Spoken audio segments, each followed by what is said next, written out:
Վերջերս Facebook-յան իմեջում մի հարց է եղել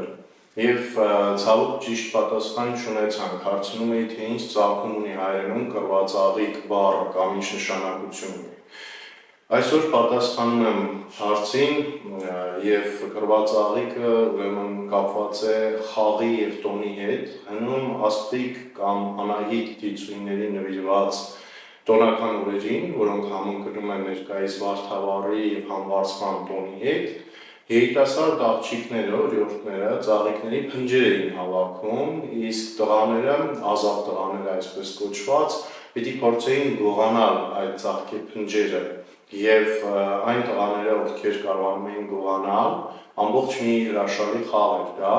համարվում էին հաղթող եւ որոշակի պարգևների արժանանում, իսկ աղջիկները ամեն կերպ պիտի անեին, խմբերով էին այդ խաղը խաղում, որպեսզի փնջերը հնարավոր չլիներ գողանալ եւ սա հենց կրվածաղիկն էր։ Հայերի մոտ այն հետաքրքիր խաղ է, որի նկարագրությունը իր ուրախությունում մեզ պահպանված է եւ կարելի է վերականգնել։ Նշեմ նաեւ, որ այգ հայագիտական թաքնագիտական ակումբի